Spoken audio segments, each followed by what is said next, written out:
Hey, educators. Today we're going to be discussing how to deconstruct a standard. And as you know, educators, deconstructing a standard involves taking a standard and breaking it down into manageable targets for the learning environment. So Hi, I'm Ms.B, a ninth grade English teacher. I'm Ms.G, a 10th grade social studies teacher. And this is Teacher Life, a toolbox of tips and tricks for educators.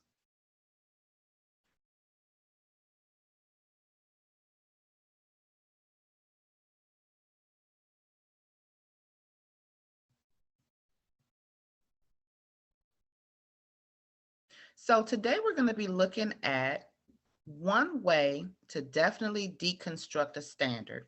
It's called the KUD method. And that's where you kind of talk about what scholars need to know, what they need to understand, and then what they need to do. So you usually start with one of your standards.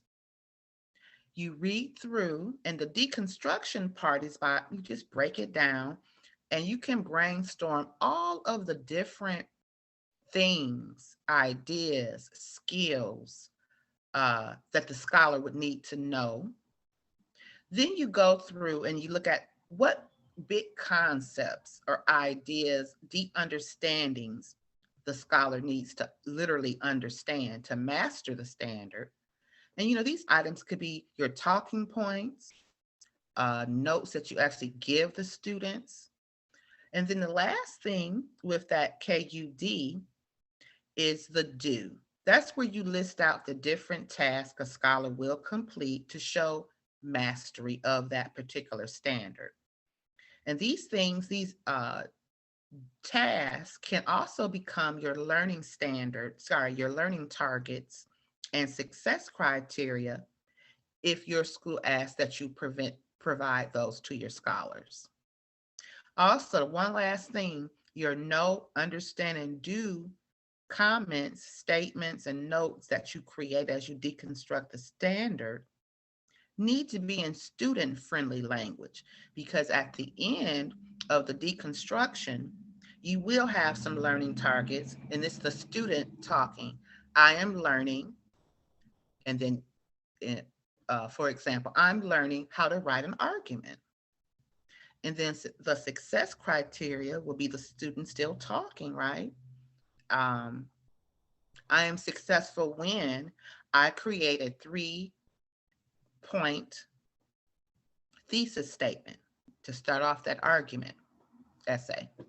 Miss G, how does it look in social studies? Well, in social studies, again, I'm a lucky bunny in social studies because Mhm. our standards already come broken down or unwrapped, as we sometimes call them, in the unit. And so this is an example of one of our units that we work with. And as you can see, the standard wants or calls for students to be able to examine the intellectual, political, and social factors that change the world view of Europeans. And so our standard is already broken down and tells us what a student should know, right? So we know they need to know the intellectual, the political, the social, the economic factors, right?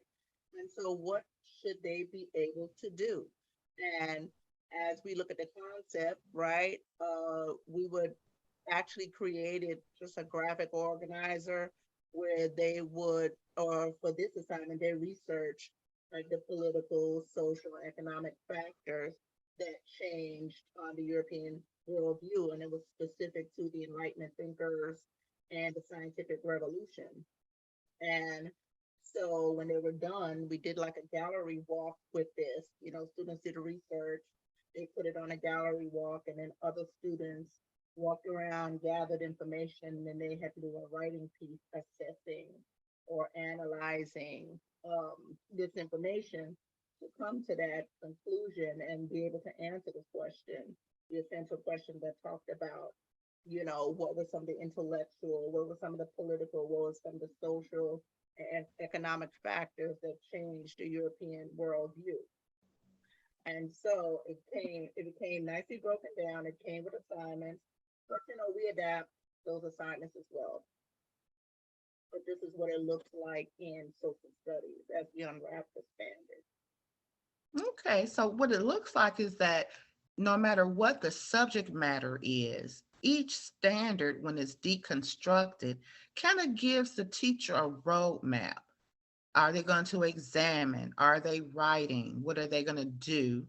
What do they need to understand in order to actually master that particular standard?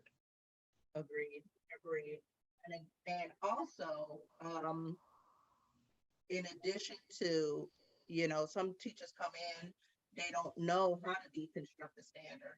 And you can always just look it up online because there are tons of units already out there to help you deconstruct standards. So even before we had this unit plan, sometimes I would look at neighboring schools and just see what their curriculum looked like and how they broke it down. So if you're in environment where you don't already have a unit that's created, there are tons of wonderful counties, teachers that are always sharing. So you can always do a quick Google research and get some assistance in how to unwrap or deconstruct standards. And with us at my school, we, as an ninth grade English team, we just brainstormed. We looked at that standard and just kind of listed out all the things we thought the students needed to know. And then we looked at things like if you're writing an argument, they need to understand that when they create this thesis statement, it needs to have 3 points in it. And then we went over to the to-do. What does this look like with them as a task? Write the introduction. That final sentence is your 3-point thesis statement. And then from there, we did a couple of I can statements. I can write a 3-point thesis statement. I can write a well-written introduction. And then how am I successful? I'm successful when my introduction has a thesis statement with 3 points. And so that's just an easy way to kind of look at it. Know, understand, and do is my favorite way of deconstructing a standard. Awesome. Awesome. Well, educators, if you like our content, please make sure to like, comment, subscribe, and hit the notification bell so you'll be notified when we release our next video. Also, educators, could you take a moment and in the comments section, let us know how you deconstruct standards in your school district or at your school. Thank you, educators, and enjoy your teacher life. Bye-bye.